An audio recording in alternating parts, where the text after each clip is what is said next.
वा, काही छान रिमझिम पाऊस पडतोय मंडळी. अशा पावसात तुम्हाला काही गरमागरम खायची इच्छा होईल का? चला तर मग बनवूया कुरकुरीत व चमचमीत ब्रेड पकोडा.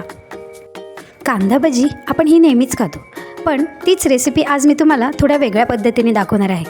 चला तर मग सुरुवात करूया. एका प्लेटमध्ये बारीक स्लाईस केलेला कांदा, मीठ, लाल मिरची पावडर, इचलेलं लसूण टाकून हे मिश्रण आपण एकत्र करून घेऊ.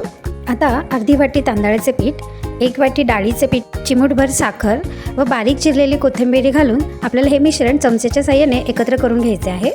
नंतर थोडे थोडे पाणी घालून आपल्याला हे मिश्रण चमच्याच्या साहाय्याने पुन्हा एकदा छान एकजीव करून घ्यायचे आहे. आता त्रिकोणी आकाराच्या ब्रेड स्लाईस घेऊन आपल्याला हे मिश्रण त्याच्यावरती छान पसरून घ्यायचे आहे. आपण पाहू शकता व्हिडिओमध्ये. आता हे पकोडे आपल्याला लाल रंगावरती खरपूस होईपर्यंत छान तळून घ्यायचे आहेत. दोन्ही बाजूनी तळून घ्यायचे आहेत. आपण पाहू शकता व्हिडिओमध्ये आपले पकोडे तयार आहेत. हे पहा, हे कुरकुरीत पकोडे तुम्ही रिमझिम पावसामध्ये एन्जॉय करू शकता. रेसिपी कशी वाटली मंडळी? कमेंटमध्ये नक्की लिहा. थँक्यू.